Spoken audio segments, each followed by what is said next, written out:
বিষয় জুবিন গাৰ্গৰ সমাধি সামাজিক মাধ্যমত চৰ্চাত জুবিন গাৰ্গৰ সমাধিস্থল বিষয়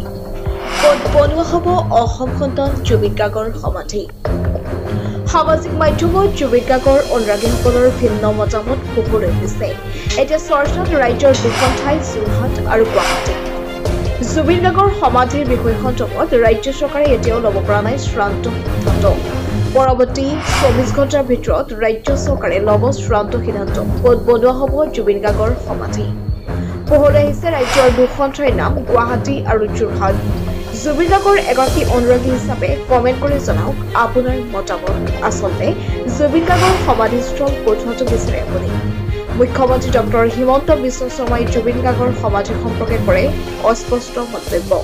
শুনক কি ক'লে মুখ্যমন্ত্ৰী ডক্টৰ হিমন্ত বিশ্ব শৰ্মাই ইয়াতে তাৰ বহু ৰাইজে যোৰহাটলৈকেও নিয়াৰ দাবী কৰিছে আৰু বহু ৰাইজে বিচাৰিছে যে যোৰহাটত তেখেতক সমাধিস্থ কৰিব লাগে এই বিষয়ে এতিয়া আমি একো কথা পতা নাই তেখেত আহক অহাৰ পিছত আমি সিদ্ধান্ত ল'ব পাৰিম কিন্তু আমি চৰকাৰৰ পৰা এটা আমি ভাবিছোঁ যে সৎকাৰ এটা আৰু সমাধিস্থলী বনোৱাটো এটা গতিকে দুইটা বিষয়ত আমি পৃথকে পৃথকে সিদ্ধান্ত ল'ম সকলোৰে লগত আলোচনা কৰি এই বিষয়ে আমি সিদ্ধান্ত ল'ম সময় আছে আজিৰ এই গুৰুত্বপূৰ্ণ বিষয় সন্দৰ্ভত বাতৰিটো জুবিন গাৰ্গৰ এগৰাকী অনুৰাগী হিচাপে যিমান পাৰে শ্বেয়াৰ কৰক news desk report top ID প্ৰ